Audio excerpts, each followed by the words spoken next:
Boss, full tank, premium.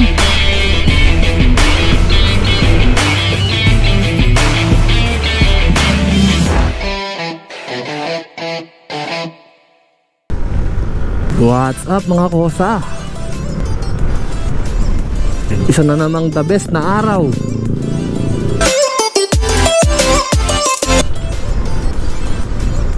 So ngayon papunta po tayo ngayon sa aking lupang sinilangan sa hometown ko, Baler, Aurora.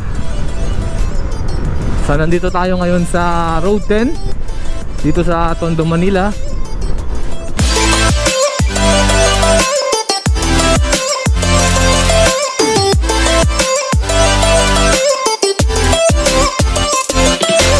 So Baler, Aurora from Manila, mga 234 kilometers. So siguro abutin tayo ng mga 5 to 6 hours, depende sa lagay ng traffic and then sa mga stopover natin. So sana hindi masyado ma-traffic. Arthur Highway tayo sa Valenzuela. So wow, yun lang. Ingat sa mga malalaking truck dito sa Road 10. Maraming blind spot yan. Di tayo napapansin ng mga yan, kaya ingat lang tayo.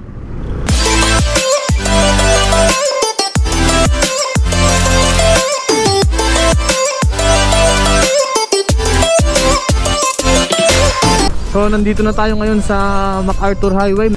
Napaka-traffic doon sa dinaanan ko kanina sa may Malabon. So maghahanap lang ako ngayon ng gasoline station. Mag full tank tayo para dire-diretso na hanggang Cabanatuan. So gas up muna tayo mga kosa dito sa may Shell.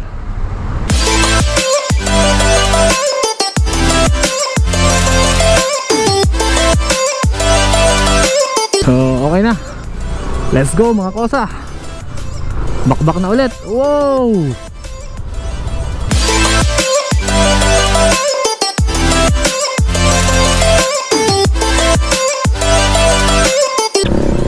So nandito na tayo sa may Balagtas, Bulacan, Plaridel Bypass. Dito na tayo dadaan para medyo mabilis ang biyahe natin. Kanan na tayo dito sa may Pandi Balagtas Road.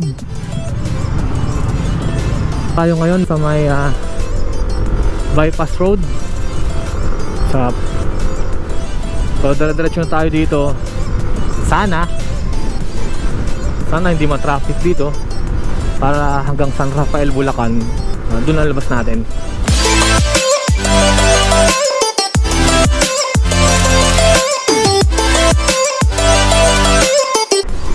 Ngayon papasok na tayo mga kosa ng Maharlika Highway dito sa may San Rafael, Bulacan.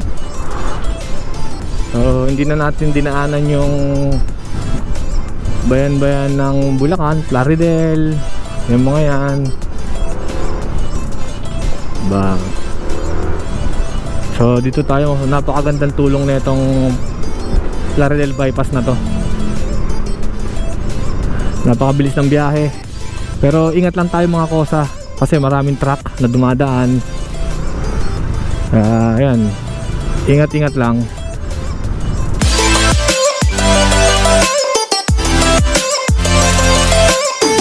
Welcome Nueva Ecija. Woo!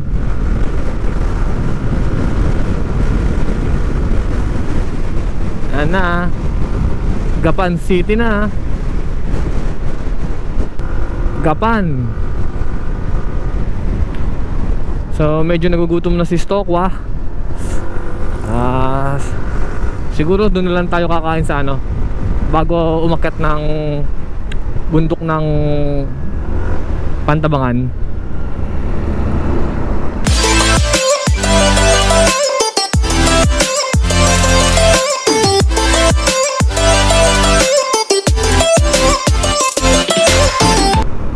Yes.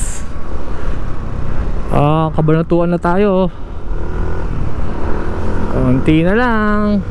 Rat ulit.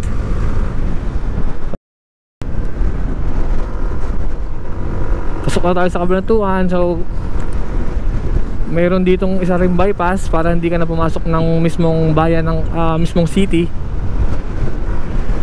Ayun na yata, nakikita ko na.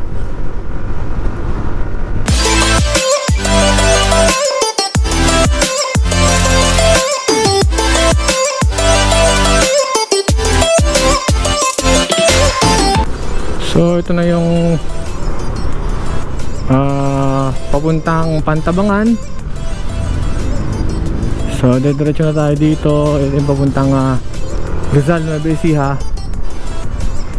Tapos Pantabangan yung bundok. And then yun, Baler. So yung isang mahabang stretch na diretso lang.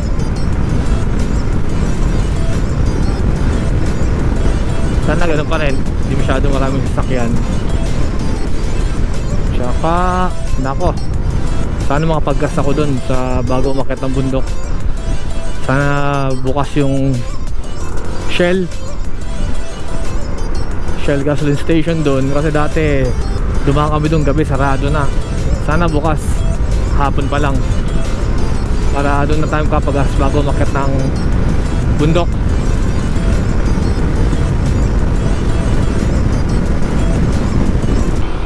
Welcome Rizal, Nueva Ecija. So dito na tayo mag-gas up, no? Hanapin ko lang yung Shell, sana bukas. Tapos bago umakyat ng bundok, kain na rin tayo.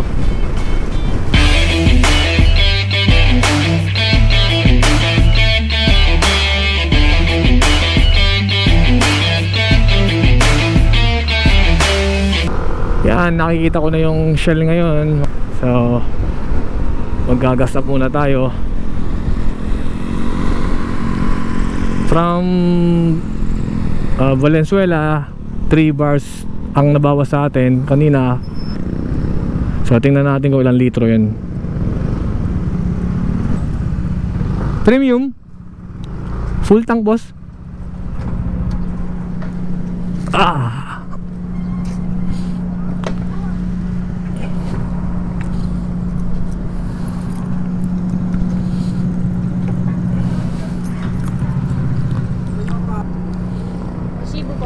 Ako.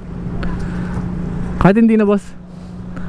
3.6 liters ang bawas sa atin, mga kosa, from Valenzuela nung nagkarga tayo ng gas.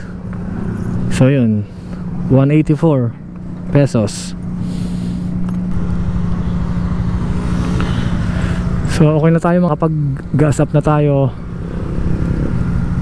Hanap na lang tayo ng makakainan kasi nagugutom na si Stokwa. Let's go!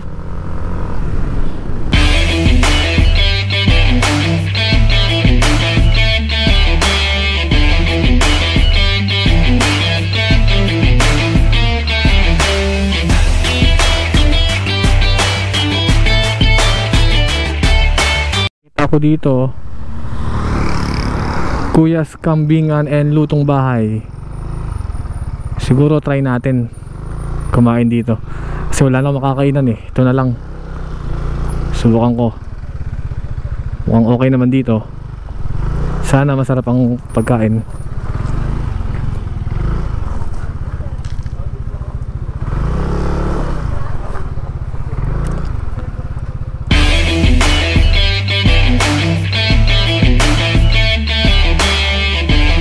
So tapos na tayong kumain dito sa Kuyas, Kambingan.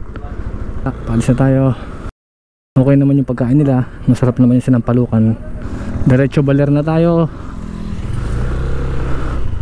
Teka muna, magbabawas muna tayo ng hangin kasi baka mapalaban tayo ng bangkingan dito. Baka masyado matigas yung aking gulong. 30. Bawas natin ng konti. So okay na yan, 29. Pwede na siya, pwede na. Yan na po ang bundok ng Sierra Madre. Papasukin na ni Stokwa.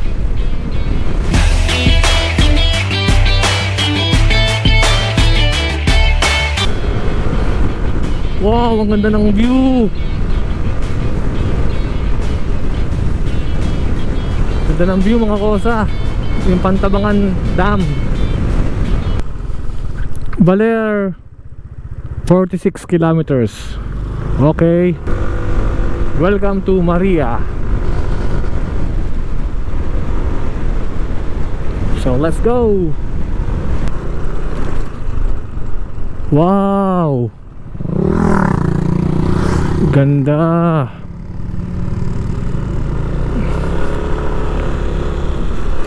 Wow, the best mga kosa. Ganda oh. Ganda nun. Hindi ko lang alam kung anong lake yun.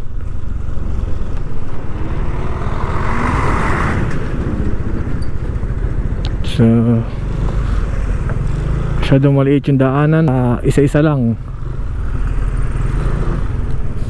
Hindi pala pwede ditong salubungan.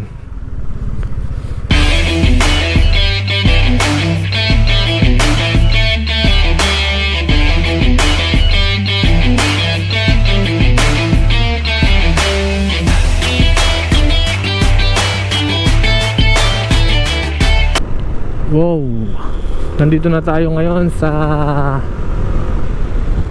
town proper ng Maria Aurora.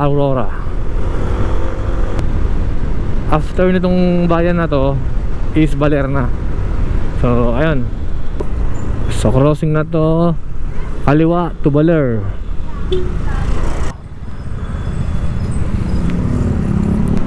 And then to Baler. Let's go. Agwang Bridge. Yeah.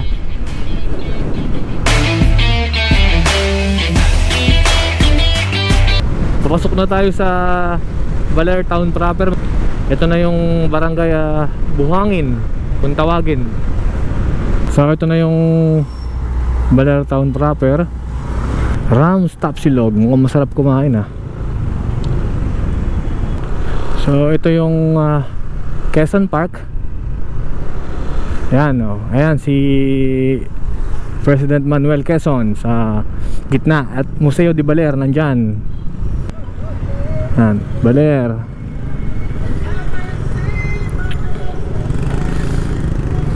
So mamaya na ako mag picture dyan. Bis muna ako, pagod na.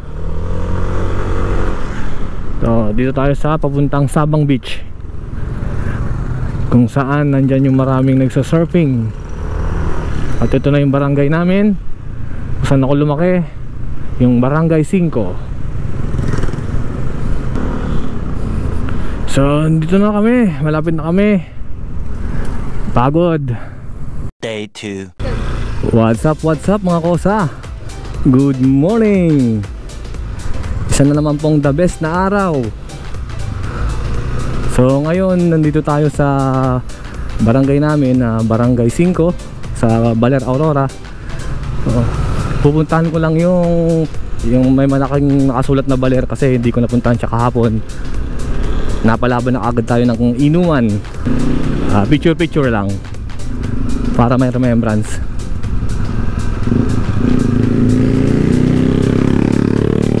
So ito siya, marami nagki-picture ngayon. So sasaglit tayo, testing natin.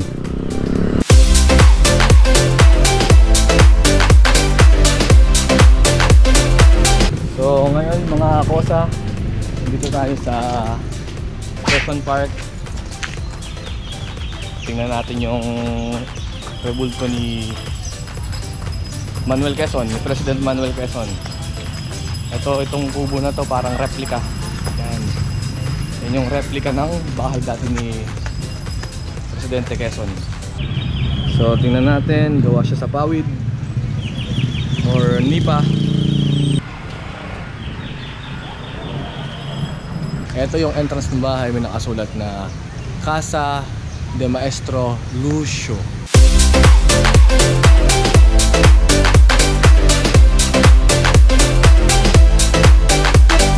So nandito tayo ngayon sa loob ng replika ng bahay ni dating Pangulong Manuel Quezon. So tingnan natin yung mga pictures na nandito.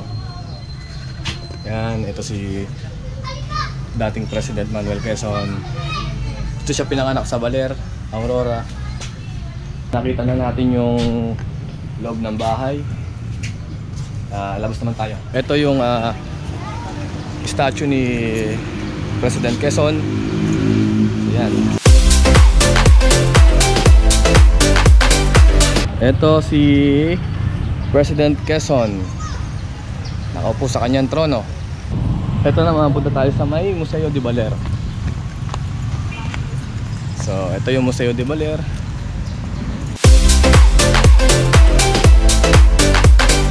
So, yun nga, bawal daw mag-video sa loob, kaya dito lang tayo sa labas mag-video. So, tapos na tayo maglipot. Lipat naman tayo sa ibang lugar. Puntahan natin yung dating bahay ni Doña Aurora Aragon Quezon. So siya yung asawa ni President Quezon.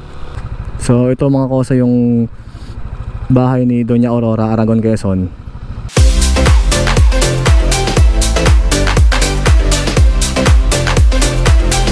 So nandito naman tayo ngayon sa Baler Church. So ito yun.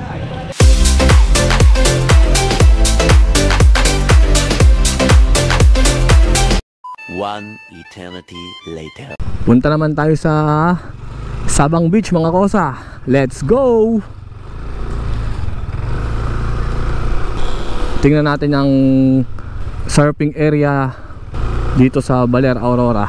So eto na yung Sabang Beach, kung saan sikat yung surfing dito. Kasi Bandihalon hindi ganung malaki, kaya maganda siya for beginners.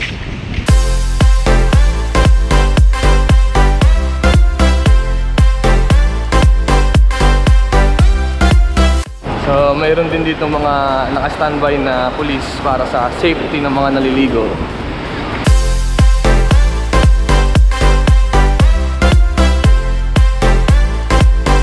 So dito sa kahabaan nito, maraming restaurant dyan na pwede nyong kainan.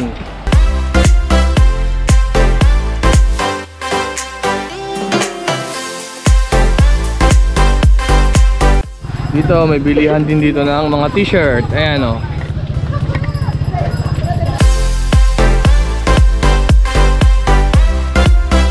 A few moments later. So ito po yung Balete 3 na to. Pasok na tayo. Bayaran natin tong gate pass natin. Yan. 4 adults and 1 kid. Kasama na po parking? Okay. So, bali pagpasok natin, bibigyan tayo ng gate pass, tapos babayaran natin sa tindahan na to. So lahat kami 70 pesos.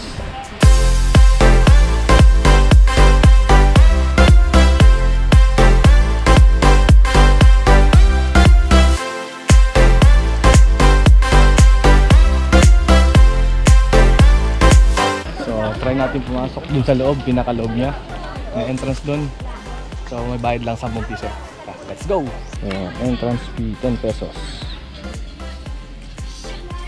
Kosa, pasok po tayo. Tingnan natin yung loob. Kung ano yung tsura. Medyo masikip po, papasok. Dahan-dahan tayo. Ayan, nasa gitna na tayo. Medyo malaki pa rito sa loob. Ngayon nandito tayo sa loob ng Balete 3. Medyo malaki dito sa loob. Mayroong space na pwede pasukin. Ayan o. Pwede pang umakyat sa taas mga kosa. Hanggang dun sa may mga dahon, pwede mo akyatin. Ayan po. Kung mapapansin nyo, kung mayroon pang butas doon, pwede akyatin. Eto, kung nagugutom kayo, may mga bilihan ng pagkain dito. Tsaka may mga bilihan din ng souvenirs. So, tingnan natin.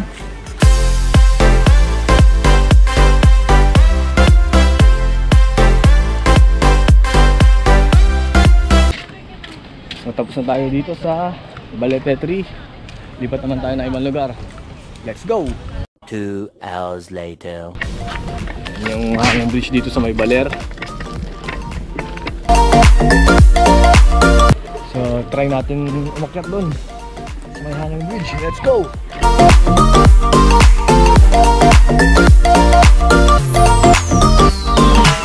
Yan, malapit na tayo sa kabilang side mga kosa. Medyo mahaba-haba rin pala tong hanging bridge na to. So ayun ang tinawid natin simula doon hanggang dito.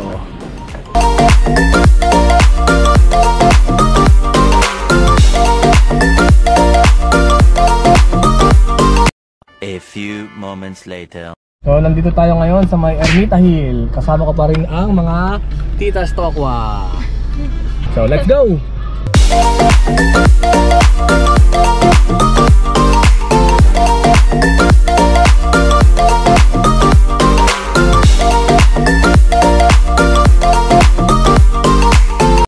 One eternity later. Yes, good morning mga kosa. Isang maulan na umaga ang sumalubong sa atin. So ngayon pabalik na ako ng Metro Manila. So medyo malungkot kasi natapos na ang bakasyon ko dito sa Baler. Ganun talaga, kailangan mong bumalik sa reality. Salamat sa inyong panonood.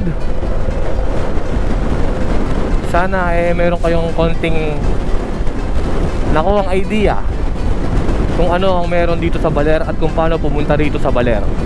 So dito ko natatapusin ang aking motovlog. Laging tandaan, always drive safely. Laging magsuot ng full motorcycle gears. And see you on the next episode of Stokwa Moto.